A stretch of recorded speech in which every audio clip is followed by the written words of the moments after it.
Lo que desarrolla tu fortaleza es engrandecer tu alma, respetando y preservando la naturaleza. Conciencia y educación, cimiento de la transformación. El que entiende y conoce, respeta y valora.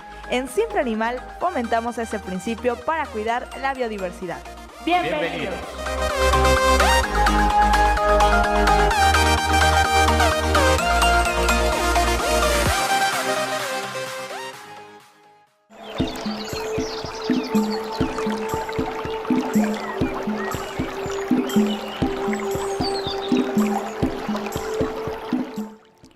7 de la mañana en el centro de México. Bienvenidos a Siempre Animal, querido auditorio. Es un placer, como siempre, contar con su preferencia en este su espacio favorito de cultura, de cuidado animal y divulgación de la ciencia. Y bueno, el tema que vamos a tener el día de hoy es muy interesante. Resulta que la extinción de especies y el daño a la biodiversidad mexicana es cada vez un problema más grande y polémico, tanto por la reducción de poblaciones como por la falta de estrategias y de difusión. Comenzaré por mencionar algunos datos que provienen de unos documentos que me mandó el biólogo que ahorita les voy a presentar, que nos acompaña hoy para hablar de este tema. Unos documentos muy interesantes que hablan acerca de 3 especies. Comenzaré por mencionar que las lagartijas del género Abronia están distribuidas desde el noroeste de México al sur de Tamaulipas, en la vertiente del Atlántico, y desde Michoacán en la vertiente del Pacífico, hasta el norte de El Salvador y el sur de Honduras. Bueno, un número considerable de especies se encuentra en las montañas del sur de México, Oaxaca y Chiapas, y Guatemala. La mayoría de especies están restringidas a una sola montaña o grupo de montañas. En el mundo existen 29 especies, de las cuales 19 se distribuyen en México y 18 son endémicas. Bueno, los hábitats de la mayoría de las especies de abronias se han visto reducidas a unos pocos kilómetros cuadrados, por lo que se les ha considerado en alguna categoría de riesgo por las leyes mexicanas. Por otro lado, también les cuento que los ecosistemas acuáticos y de montaña se encuentran considerados como vulnerables frente a las fluctuaciones en las condiciones climáticas. El hecho de que el ciclo de vida típico de los ajolotes y achoques mexicanos, género Ambistoma, es en parte acuático y en parte terrestre, bueno, los hace doblemente vulnerables a la perturbación tanto del agua como de la tierra. El género Ambistoma está constituido por 33 especies descritas, las cuales se distribuyen en Norteamérica desde el sureste de Alaska y sur de Canadá hasta el altiplano mexicano. De las 16 especies endémicas, 15 se encuentran listadas dentro de la NOM 059 Semarnat en alguna categoría de riesgo. 3 están clasificadas como amenazadas y las 12 restantes pues como sujetas a protección especial.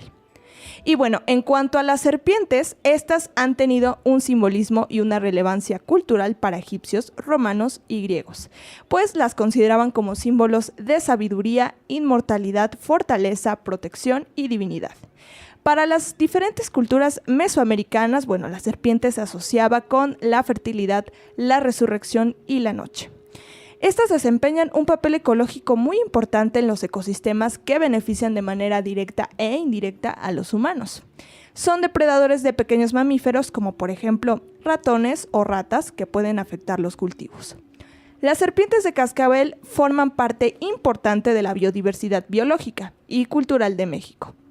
Es un grupo, fácilmente reconocible por sus características únicas, y existen estudios que demuestran que existe por lo menos una serpiente cascabel por estado en México. Las serpientes de cascabel del género Crotalus en México están amenazadas por diversos factores como la pérdida del hábitat, la colecta ilegal y en gran medida por ser percibidas como organismos dañinos, que no tienen ninguna función ecológica, económica o cultural. Hablando sobre la importancia y amenazas de estas especies como ejemplo de las muchas que se encuentran en grave riesgo, es por eso que surge el programa de acción para la conservación de las especies, del cual nos platicará el doctor en Ciencias Biológicas, Gustavo Jiménez Velázquez, que nos acompaña el día de hoy. Él ha sido coordinador general de proyectos de conservación de Conavio y CONAP y ha impartido diversos cursos de capacitación para conservación y monitoreo de fauna. Bueno, bienvenido, doctor Gustavo, biólogo, muchas gracias por estar aquí. ¿Cómo estás? Buenos días. Buenos días, muchas gracias por invitarme y por dar un espacio a la difusión de la conservación de la herpetofauna mexicana. Muchas gracias de verdad por estar aquí, es un gusto contar con tu presencia. Gracias también por platicarnos acerca de esto, por mandarnos estos documentos tan interesantes que en su momento vamos a estar dejando también a disposición de nuestro auditorio para que puedan consultarlo. Y bueno, antes de comenzar a entrar en materia, vamos rápidamente a un corte, amigos. No se despeguen, regresamos.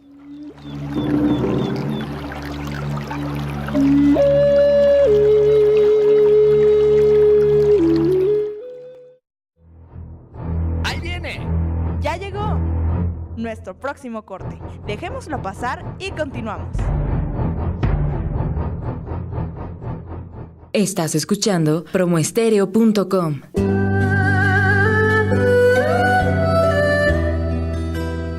Hola, soy Gustavo Jiménez. Esta es una cápsula especial para Siempre Animal. Les voy a platicar sobre los ajolotes, que son especies de salamandras del género Ambistoma. Los ajolotes son 32 especies reconocidas actualmente que se distribuyen en Norteamérica.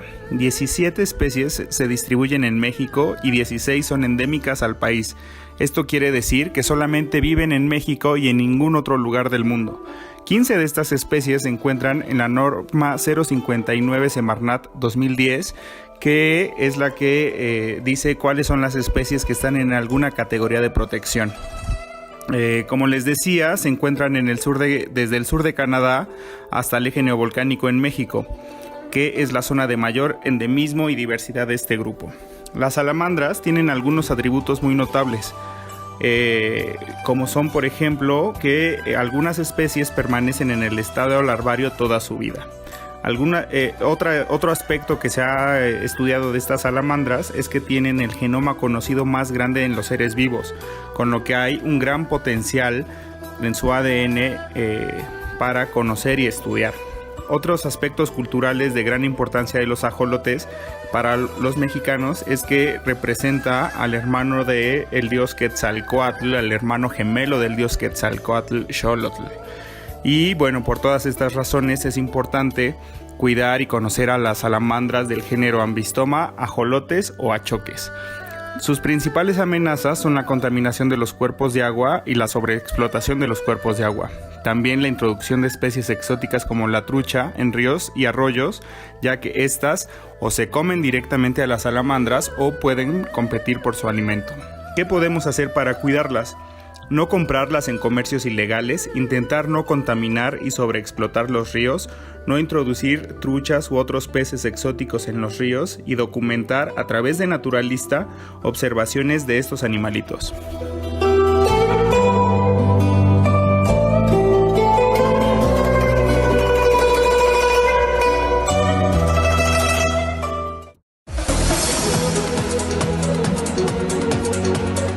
Seguimos desarrollando el sentido de la conservación. Continuamos.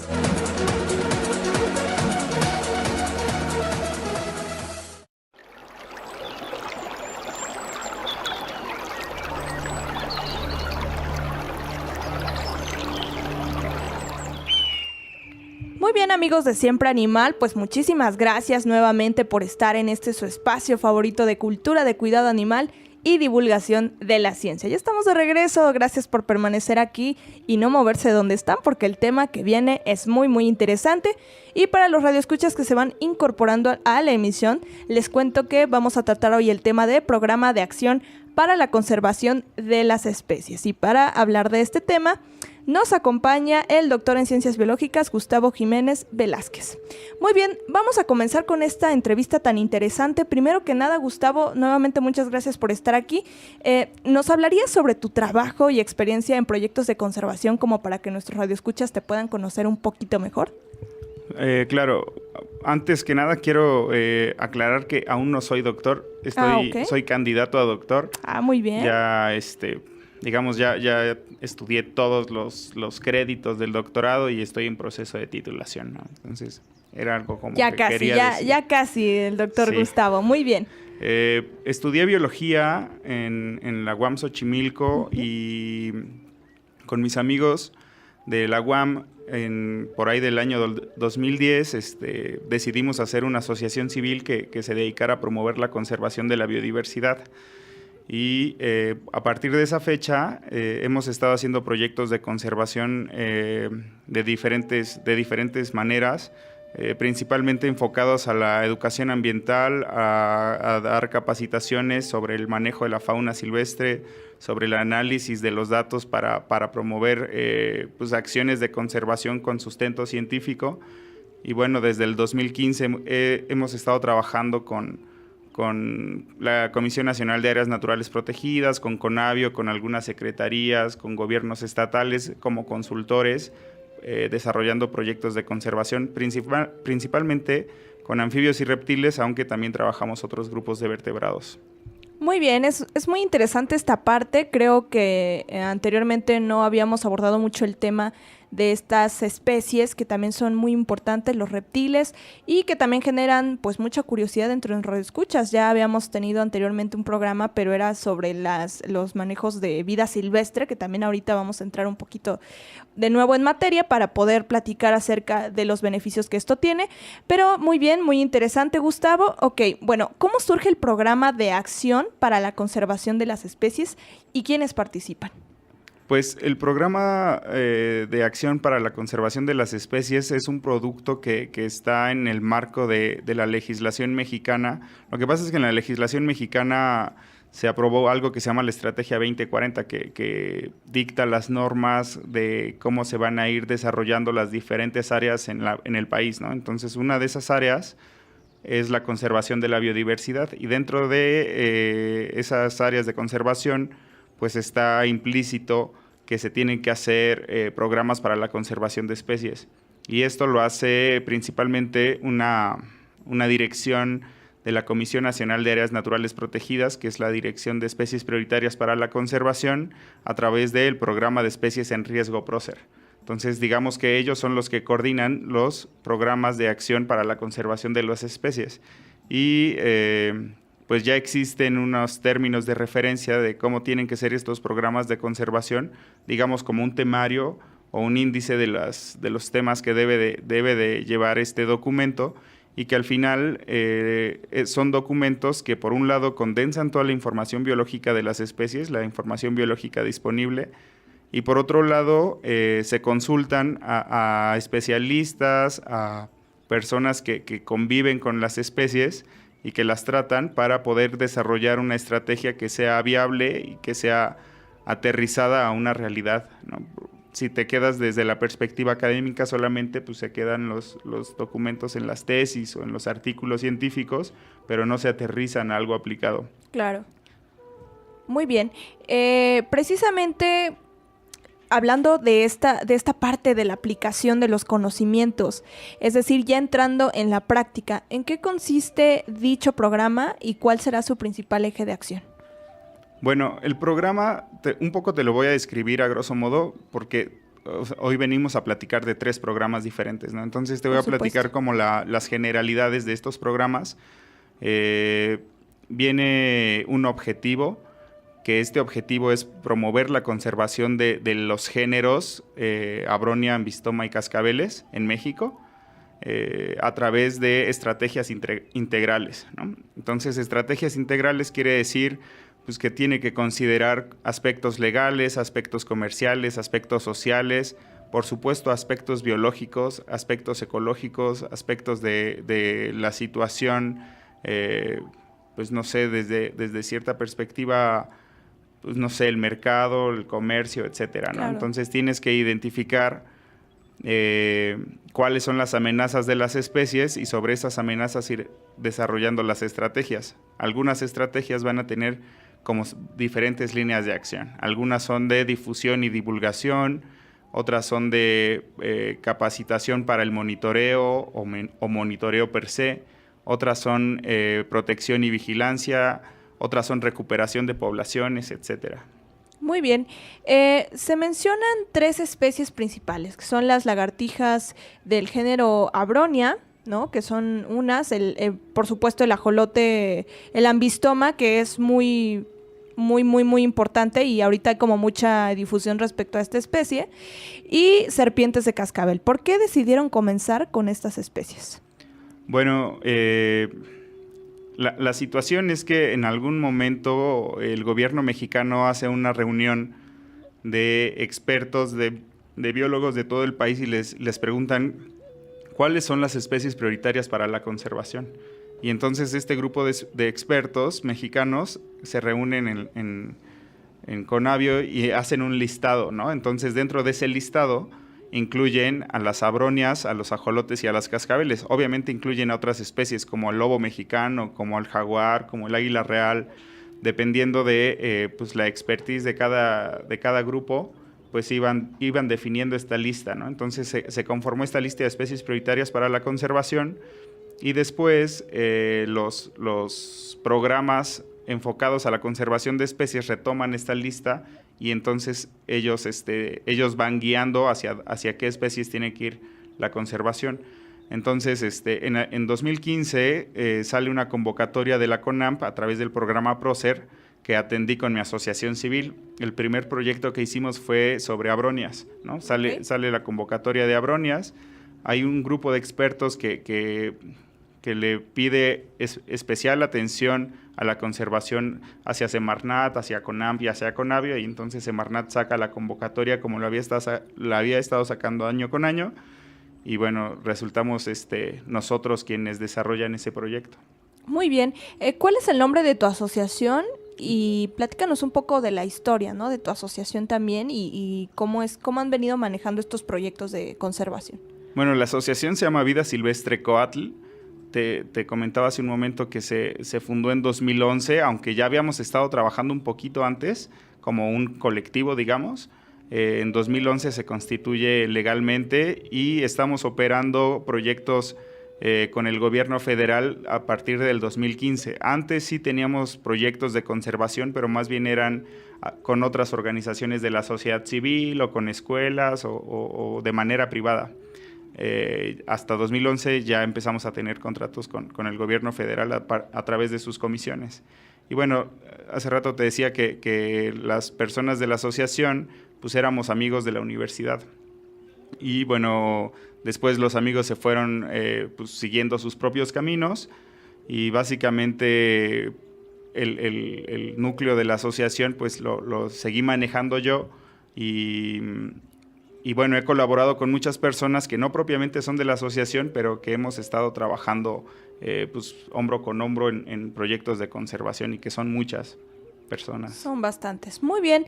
Bueno, pues un saludo a todos ellos, a todo tu equipo, a todos quienes han colaborado contigo y pues de entrada felicidades y qué bueno que estén creando estos proyectos, estos programas. Y bueno amigos, vámonos rápidamente a un corte. No se despeguen porque lo que viene también está muy muy interesante. No se despeguen, regresamos.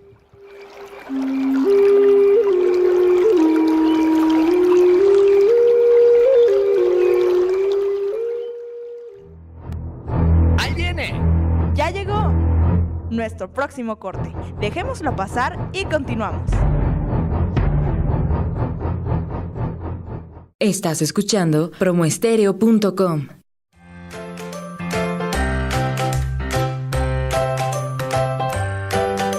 Recuerda no utilizar manguera para regar las plantas o lavar tu auto. Utiliza un balde para controlar el consumo de agua.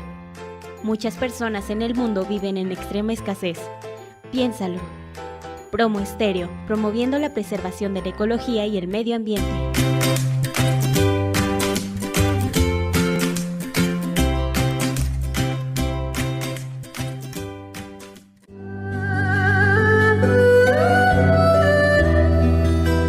Hola, soy Gustavo Jiménez, esta es una cápsula para Siempre Animal. Hoy les voy a hablar de las serpientes de cascabel, que en Norteamérica y en el continente americano son más o menos 50 especies. En México se distribuyen 42 y más o menos el 80% de estas especies son endémicas a México, de las cuales 23 especies están en alguna categoría de extinción según la norma 059 Semarnat 2010. Las especies de cascabel, de serpientes de cascabel, se distribuyen desde Canadá hasta Argentina, siendo México el país con mayor biodiversidad y endemismo de este género. Las serpientes de cascabel son bien conocidas por tener en su cola un apéndice queratinoso que funciona como sonaje, de ahí su nombre.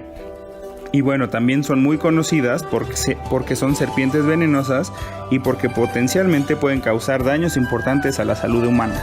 Sin embargo, el veneno de las serpientes de cascabel evolucionó para cazar y predigerir a sus presas, que son principalmente ratones y lagartijas. Las principales amenazas de las serpientes de cascabel son la pérdida del hábitat por urbanización y por actividades productivas. También son perseguidas y asesinadas por el miedo y el desconocimiento que las personas tienen. Un mito muy común es que comer carne de serpientes de cascabel ayuda o cura o previene el cáncer, lo cual es falso, no hay evidencia científica que respalde esto. Por lo anterior, las acciones de conservación que debemos de tener para cuidar a estas especies son evitar, a través de ordenamientos ecológicos territoriales, seguir destruyendo su hábitat. Informar a las personas sobre la importancia ecológica y cultural de las serpientes para que no las maten y, bueno, no comprarlas en el mercado ilegal como mascotas o con la falsa idea de que curan el cáncer.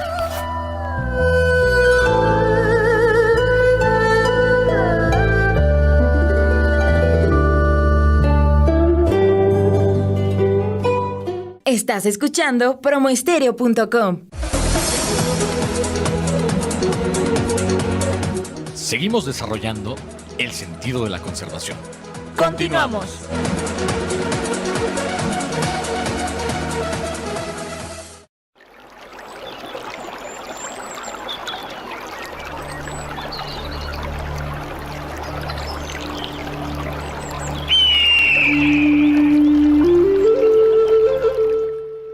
Amigos de Siempre Animal, pues ya estamos de regreso en este su espacio favorito de cultura, de cuidado animal y divulgación de la ciencia. Y bueno, ya nos platicaba un poco nuestro amigo el biólogo Gustavo acerca de estos aspectos tan importantes de la conservación y de algunas instituciones que han estado colaborando y esta parte de su asociación civil. Y bueno, ya estaremos platicando un poco sobre esto. Vamos a estar dejando en las redes sociales, por supuesto, la información de su asociación, si nos lo permite, pues para que ustedes también puedan contactarlos o pues pedir alguna orientación si es que tienen alguna duda. Muy bien, pues vamos a entrar con estas preguntas que nos hicieron los radioescuchas vía correo electrónico, algunas personas vía Messenger. Algunas preguntas, algunas observaciones de radioescuchas que ya vieron estos documentos que nos compartió nuestro amigo Gustavo. Y bueno, algunos de ellos son biólogos, algunos de ellos pues tienen también esta visión muy parecida a la que proyecta este programa. Y precisamente, bueno, agradecimientos especiales al biólogo Víctor Salas de la Rosa por darnos sus opiniones. Muy bien, uno de nuestros radioescuchas ya leyó la información que viene en los documentos que hablan sobre cada una de las especies precisamente y el programa de conservación. Bueno, Gustavo, él considera que resaltar los puntos biológicos no es precisamente lo importante, puesto que poseen un lenguaje un tanto técnico para biólogos y médicos veterinarios. Considera que debe ser un texto con lenguaje digerible para el público en general, ya que, bueno, personas que no poseen conocimiento sobre esta fauna son quienes conviven con ella de manera diaria. ¿Tú qué opinas? Pues sí, por supuesto, siempre hay que intentar hacer más digerible la información a distintos públicos o distintos sectores a quien va encaminado los documentos. Estos documentos que te compartí, pues son documentos que tienen que tener todo el sustento pues, metodológico y científico, claro, para que puedan utilizarse de la mejor manera, ¿no? Nosotros, como asociación civil, siempre hemos estado comprometidos a trabajar cuestiones de divulgación. Y bueno, es parte de nuestro trabajo no nada más publicar documentos técnicos, sino también publicar pues, de pronto artículos de divulgación o difusión o participar en foros como este para poder hacer accesible la información. Por supuesto. Bueno, nuestros radioescuchas se preguntan también, entrando en el área de objetivos y metas, ¿cuál será el mecanismo de acción para generar una protección eficiente de estas especies? Eso es una pregunta súper difícil de contestar, pienso. Yo creo que el mecanismo de acción es a través de la concientización social, porque ya existe, digamos, el documento, ¿no? El documento solito no hace conservación. El documento lo tiene que utilizar pues la sociedad mexicana de la mejor manera posible, de la manera más responsable, lo tiene que estar actualizando, porque es un documento que no se queda como inamovible, ¿no? Sino es un documento que dependiendo de cómo vayan cambiando las situaciones ambientales, sociales. Claro, la reducción de estas especies, de población de especies, o el aumento, a lo mejor en otro documento más reciente ya, o bueno, no tan reciente, pero después de un tiempo puede haber un cambio drástico en las cifras, ¿no? Sí, tendríamos que estar actualizándolo, ¿no? Claro. Esta es la primera edición, es la primera vez que se hace. De hecho, es la primera vez, por ejemplo, para cascabeles, que se hace un esfuerzo para conservar a los cascabeles desde el gobierno federal. Entonces es algo pues, sin precedentes y es algo que celebramos mucho en mi círculo, porque siempre estamos como viendo que la gente las mata por muchas razones o que se pierde mucho su hábitat. Claro. Y nosotros estamos como intentando decir, oiga, no hagan esto, no tienen por qué destruir la biodiversidad de esta manera, pero antes no existía esta herramienta, ¿no? Entonces esta herramienta tiene como objetivo que sea empleada por los tomadores de decisiones, que sea empleada por los, no sé, directores de áreas naturales protegidas, por los secretarios del país, en fin, tiene una aplicación que es transversal en todo el gobierno federal. Por ejemplo, si tú quieres, por decir algo, hacer actividades de acuacultura, introduciendo trucha en algún cuerpo de agua en donde viven ajolotes, pues antes tal vez no sabías que no lo tenías que hacer, ¿no? Pero ahora ya existe ese documento en donde las personas que se encargan de esos subsidios tienen que incorporar esas medidas por ley, tienen que incorporarlas para proteger a estos ajolotes o para proteger a estas cascabeles, ¿no? Entonces, Okay.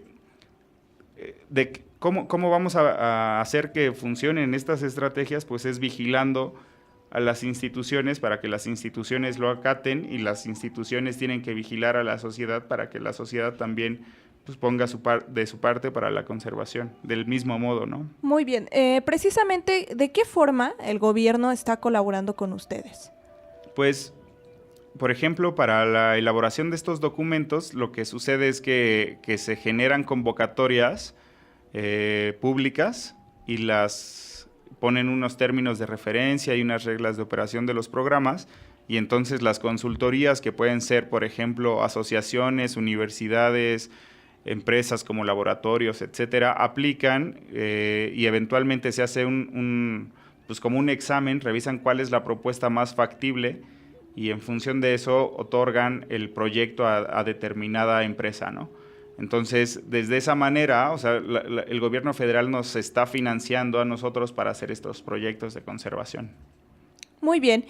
Precisamente como ya lo platicábamos hace un rato, sabemos a causa de la ausencia de conocimiento por la importancia y vulnerabilidad de especies, se cometen errores que las perjudican gravemente. ¿Cómo piensan hacer que la gente cambie su forma de pensar sobre estos animales y su papel en el ecosistema? Tengo entendido que una forma es ver esta parte legal, ¿no? Que vean que ya hay implicaciones legales en el momento en el que no se respetan, pero ¿de qué otra forma piensan hacer que la gente cambie su forma de pensar? Si de repente, pues, es como un poco complicado que en ciertas comunidades la gente entienda de repente estos documentos, ¿no? Ciertos términos o incluso gente que no tiene estas posibilidades de accesar a ellos.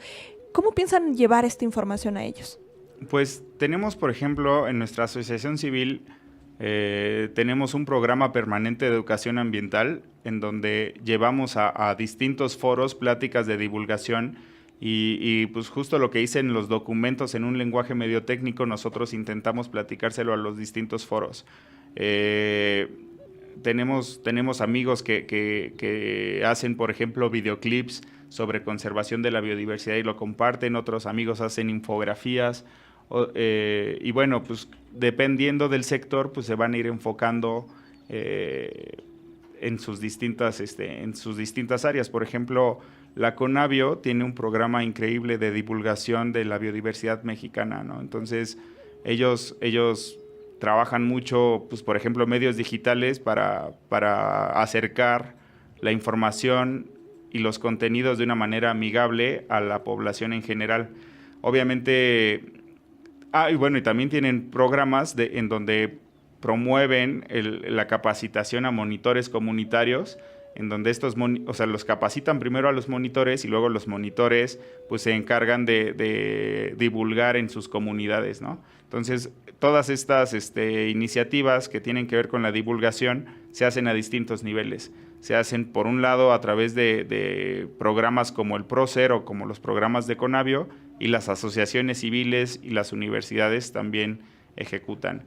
Y otra manera es a través de ya cuando digamos, las poblaciones rurales alcanzan un nivel como de, ¿cómo llamarlo?, como de conciencia ecológica o de conocimiento sobre la legislación y sobre los temas un poco ambientales, pues empiezan a generar proyectos ellos mismos, que pueden ser UMAS, pueden ser reservas ecológicas privadas o comunitarias, ¿no? Entonces, es un trabajo de todos. Nosotros un poco lo que hacemos con estos documentos es mencionar que esas son las líneas de acción y hacemos lo que está en nuestras manos, pues no sé, yendo a una escuela o por ejemplo, nos dan un programa y nos dicen, necesitamos que hagas este informe. Y hacemos el informe, pero además les ofrecemos una plática de divulgación a la escuela de la comunidad. Y así estamos intentando siempre promover la conservación a donde vamos. Muy bien, de hecho, ahora que mencionas estos como programas que ahorita maneja Conavio, maneja mucho este tema digital, como bien lo mencionas. Tenemos aplicaciones como, por ejemplo, Naturalista, ¿no?, que son de ellos. Tomas una fotografía, alguna planta, algún animal y te da como sugerencias de qué especie puede tratarse y te da como una información breve, ¿no?, de cada especie. O, por ejemplo, si se meten a su Facebook, en Conavio, pues publican demasiadas infografías que son muy buenas. Y yo creo que esta ha sido un método muy interesante que a la gente le gusta bastante, porque ahorita ya de entrada lo digital y lo visual está teniendo mucho impacto, ¿no? Pero muchas veces tenemos que las pláticas, las infografías y otros métodos informativos pues no reflejan resultados muy prometedores. ¿Por qué? Porque cada año estas especies se mantienen o agravan su situación poblacional. Entonces, ¿qué otros mecanismos piensan implementar? Pues te digo que cada quien desde sus ámbitos de operación van a implementar estrategias. Yo creo que una de las estrategias que podría empezar a funcionar es el manejo sustentable de la biodiversidad. De pronto tú tienes, por decir algo, un recurso que no identificas que es un recurso porque pues nunca en tu comunidad nunca lo vieron como tal, ¿no? Pero si te instruyen y te explican que esto manejado de cierta manera puede generar beneficios económicos, ecológicos y sociales, pues entonces las personas empiezan a cuidar ese recurso, ¿no? Y con ese recurso me refiero a la biodiversidad, que puede ser plantas, que pueden ser animales, que pueden ser genes, ¿no? Dependiendo de cómo sea ese caso. En el caso de las abronias, ambistomas y cascabeles, pues bueno, por ejemplo, hay un mercado pujante de estas especies como mascotas. Claro. Y entonces, pues en algún momento podría ser factible hacer un aprovechamiento sustentable. Digo, probablemente no en este momento porque estamos como en pañales en cuanto a conocer cómo lo haríamos, pero han habido avances en ese respecto. Por ejemplo, hace un par de años, 2016, 2017, el género Abronia de México entró a CITES y entonces ya existía ese comercio de abronias, ¿no? Pero no estaba regulado, aunque aquí en México estaban protegidas, no existía ninguna legislación internacional que permitiera el comercio pues, con estándares adecuados.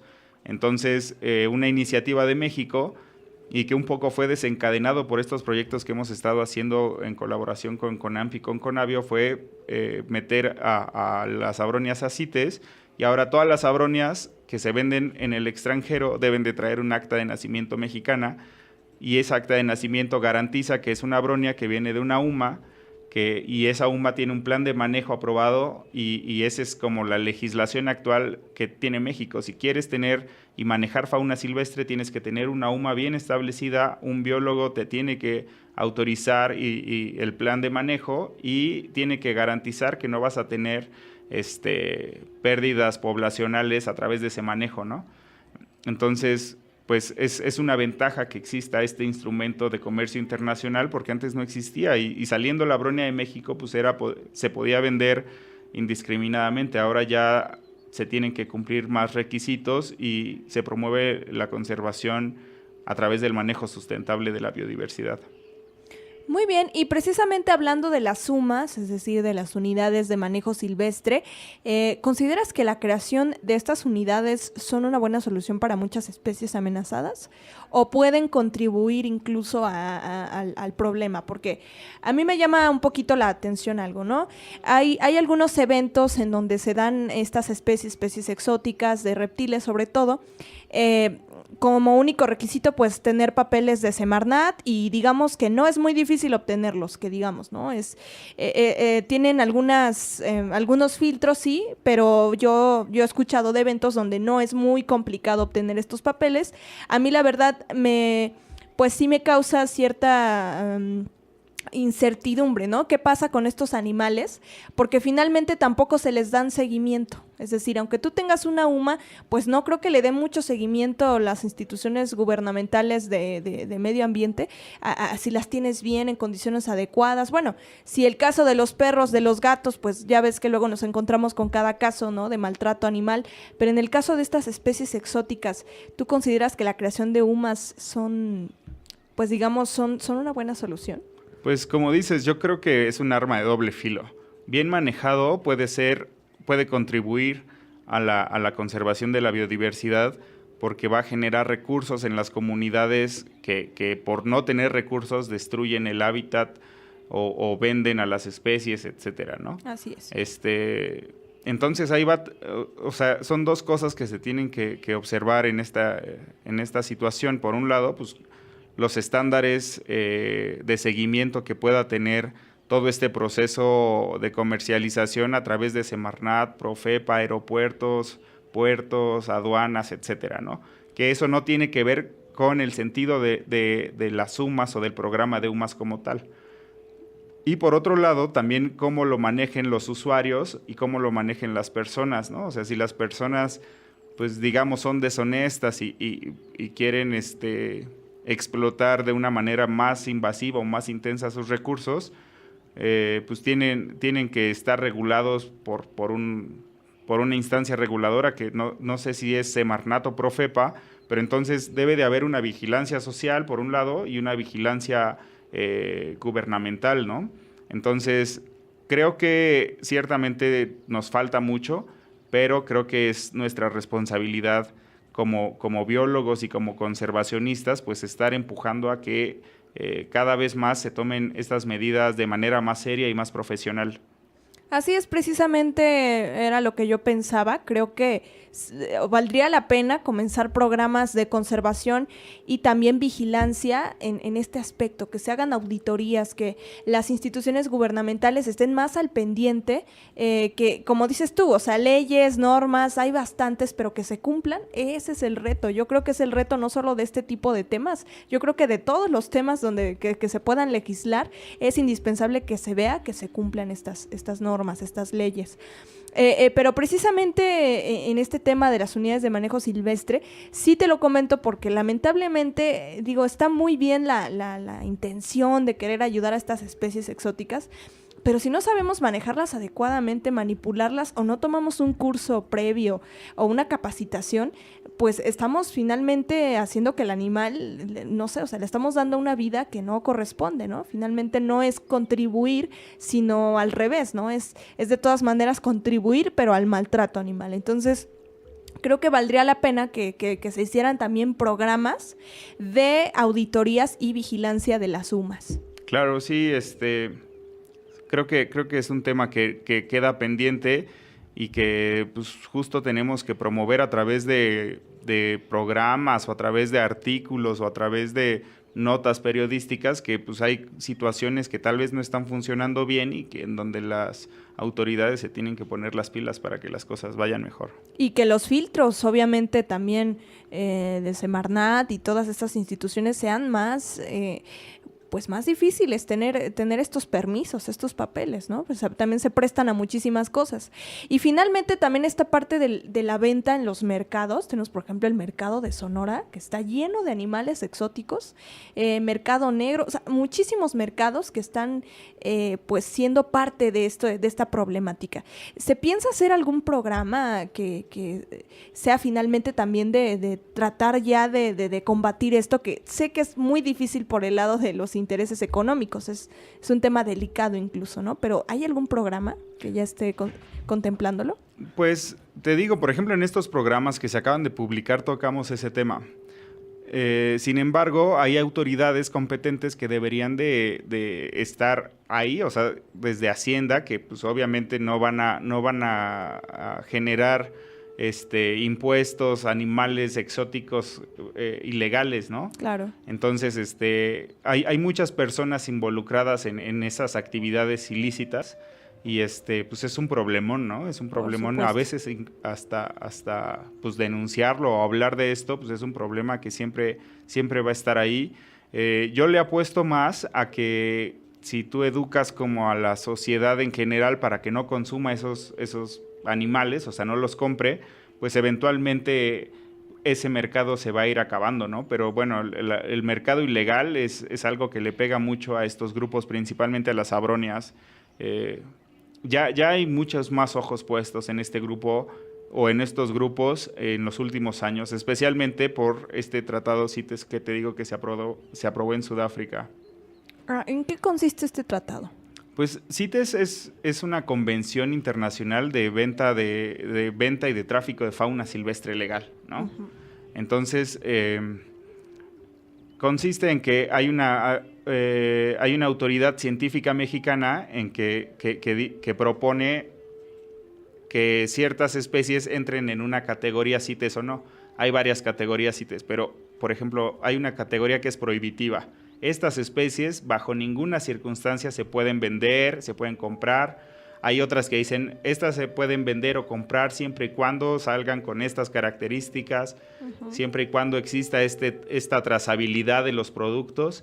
Y bueno, entonces como se basa en un comercio internacional, pues es una convención internacional porque pues la gente en Alemania tiene que estar de acuerdo con nosotros en las mismas normas para que ellos puedan contribuir a que no haya una extracción ilegal de nuestra biodiversidad. Y nosotros igual, ¿no? Si tú quieres traer a México, por ejemplo, una jirafa, pues esa jirafa debe de traer una documentación que avala que pues, es una jirafa que pues no sé, tal vez fue recuperada de algún momento, etcétera, ¿no? O sea, que no viene de una extracción de vida silvestre. Claro, entonces, bueno, tenemos que estos son retos muy grandes que tenemos. Valdría la pena investigar un poco más acerca de estos tratados, pero yo creo que sí, esta parte del mercado negro, de las especies exóticas, de la venta, todo esto es un gran reto, pero creo que ese debería ser nuestro principal eje de acción, implementar estrategias para acabar con esto, con esta actividad. Pero bueno, ya lo estaremos platicando. Precisamente, bueno, un radioescucha, entre otras soluciones que propondría, nos comenta que es importante enfocarse, por ejemplo, también en evitar que la fauna comience a invadir zonas habitadas por humanos a consecuencia de la destrucción de los hábitats. O sea, porque tenemos, por ejemplo, no nos vamos muy lejos, aquí en la ciudad, y ya lo hemos comentado bastante, la fauna silvestre. Tenemos los cacomixtles, tenemos los tlacuaches, tenemos estos animalitos que de repente llegan a los hogares, sobre todo en el sur de la ciudad, y la gente está muy espantada, de repente los confunde con ratas, pues llega y los apalea, los mata o los quieren adoptar y pues no consideran que estos animales también tienen una naturaleza salvaje que puede ser un tanto peligrosa, ¿no? En cuanto a sus mecanismos de defensa. Pero entonces tenemos que los animales están buscando ya habitar las casas de los seres humanos. ¿Por qué? Porque estamos destruyendo sus hábitats. Aquí en la Ciudad de México, ¿cuánta tala de árboles no hay? ¿No? Tú lo sabes, no me dejarás mentir, la urbanización es nuestro principal problema. Pero, por ejemplo, en otros lados, ¿no crees, bueno, tú dime qué opinas sobre esto, ¿no crees que también se debería ver la forma de evitar esto, de invadir zonas humanas? Pues no sé, yo lo veo al revés, más bien hay que intentar no invadir zonas silvestres. Claro. Porque, o sea, al final los animales no leen políticas públicas o sea, te estás comiendo su hábitat y ellos solamente hacen lo que pueden para sobrevivir, ¿no? Claro, es una consecuencia, pero ¿cómo combatirían esta parte?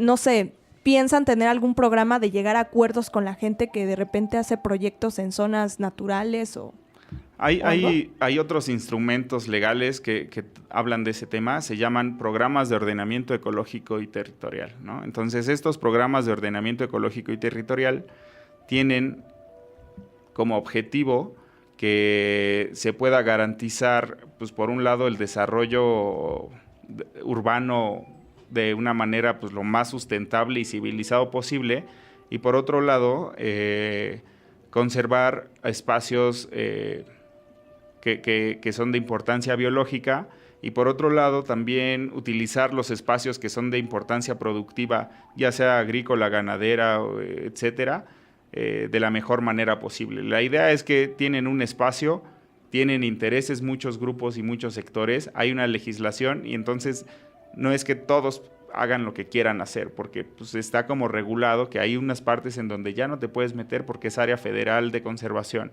o ya no te puedes meter porque es prioritaria de alguna manera, por ejemplo es una ANP, etcétera. Esto te lo platico y suena como otra vez, ¿no? Es legislación, está en el papel y en la práctica no se hace, entonces tenemos que vigilar que se haga eso, ¿no? Y bueno, yo creo que uno de los principales aspectos que se deben de enfocar reales hacia la conservación, pues es por un lado la educación y por otro lado detener la urbanización y la misma sobrepoblación humana, ¿no? O sea, la demografía humana pues va acabando los espacios naturales, ¿no? Entonces, yo creo que no le vamos a ganar con estrategias puntuales a la mancha urbana que se va comiendo el bosque, ¿no?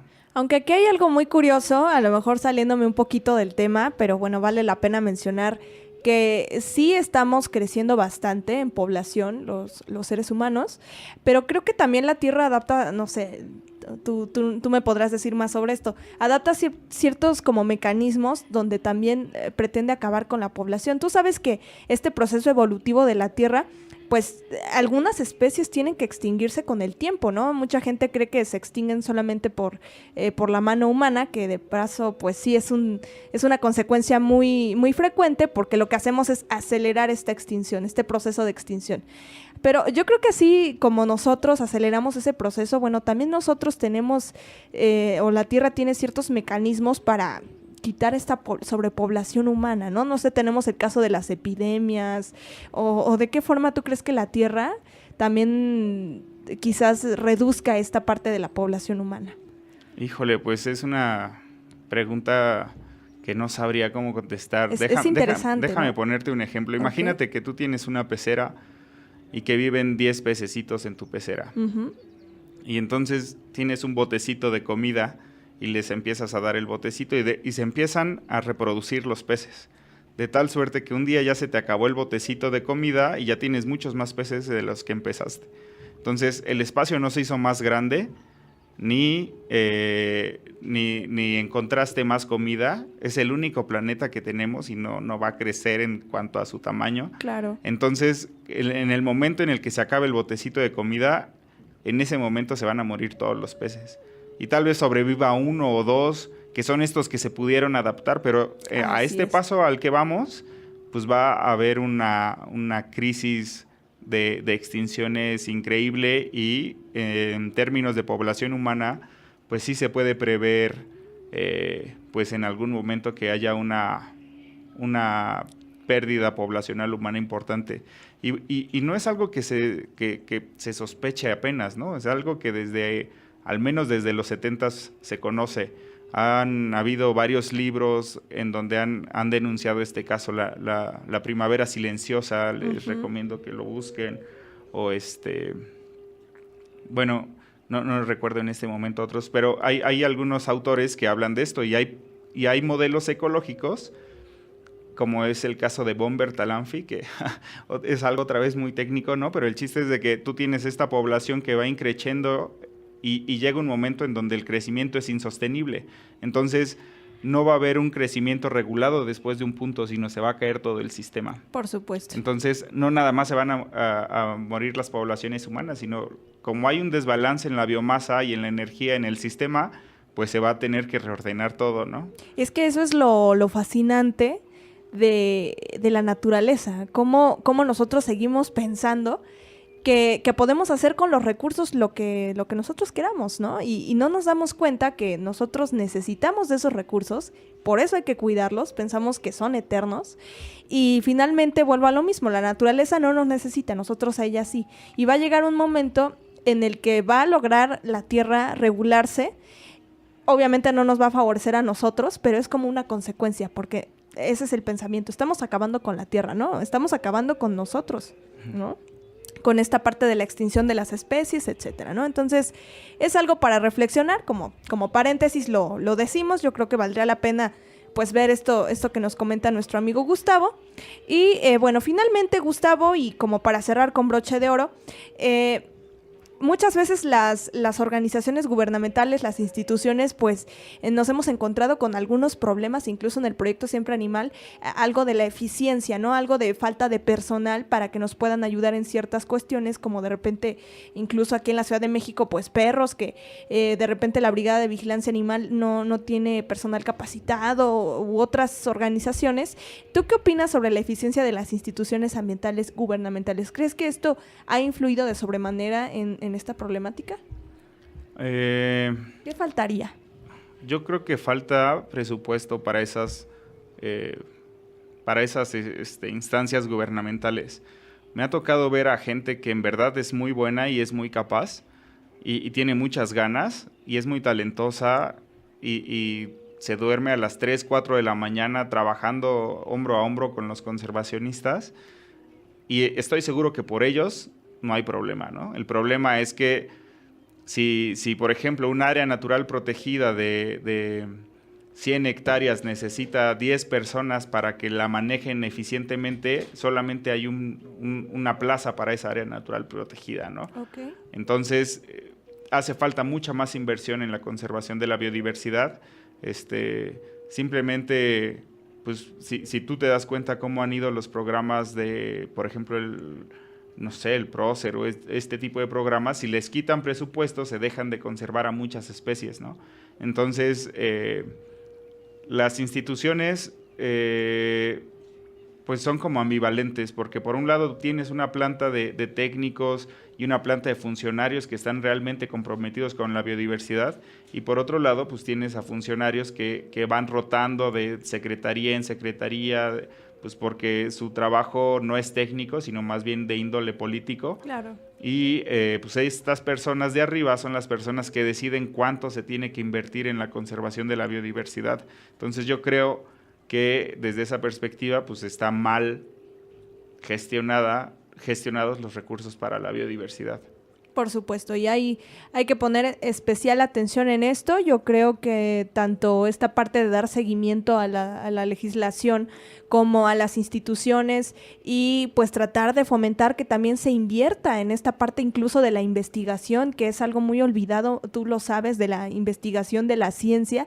Es algo que yo creo que ha faltado bastante inversión en este país, y de lo contrario ya tendríamos más soluciones, ya tendríamos más posibilidades para poder salir adelante en estos temas. Pero bueno, ya se nos acabó el tiempo, lamentablemente se nos fue volando.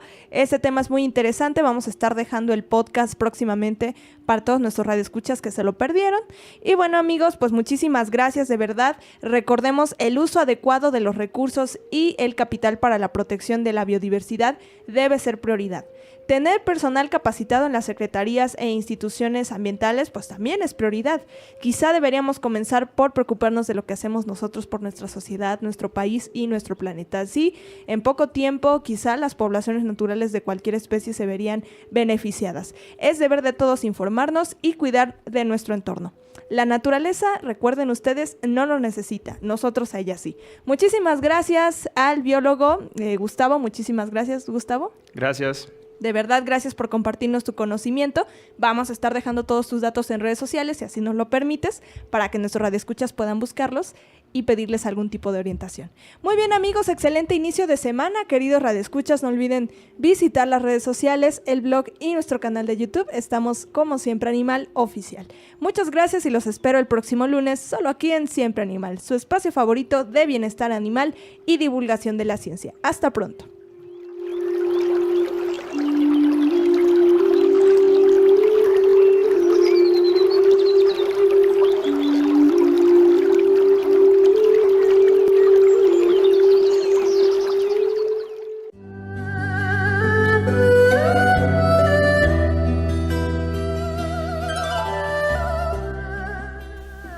Hola, soy Gustavo Jiménez, esta es una cápsula para Siempre Animal. Les voy a platicar de los dragoncitos o escorpiones del género Abronia, que son unas especies de lagartijas que se distribuyen en México desde Tamaulipas hasta Honduras y El Salvador.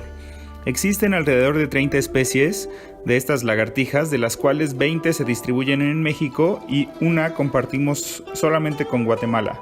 La mayoría de estas especies están en alguna categoría de riesgo según la NOM 059 Semarnat 2010.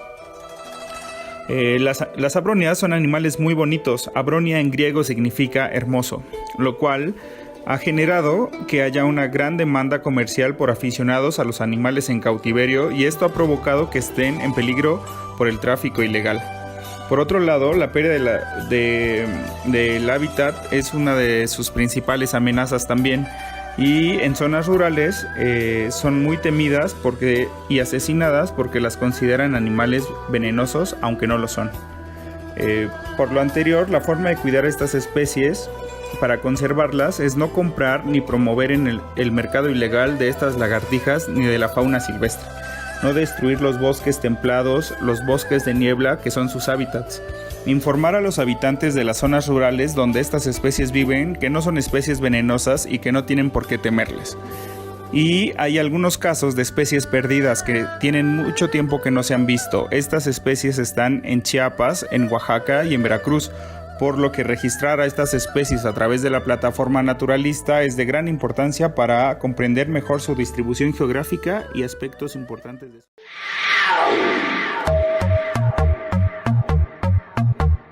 En la sinfonía de la vida en la tierra, seamos el instrumento que no desafina. Seamos armonía. Gracias por acompañarnos hoy. Los esperamos el próximo lunes con más de Siempre Animal. Síguenos en nuestras redes sociales, Facebook e Instagram, como Siempre Animal. ¡Hasta pronto!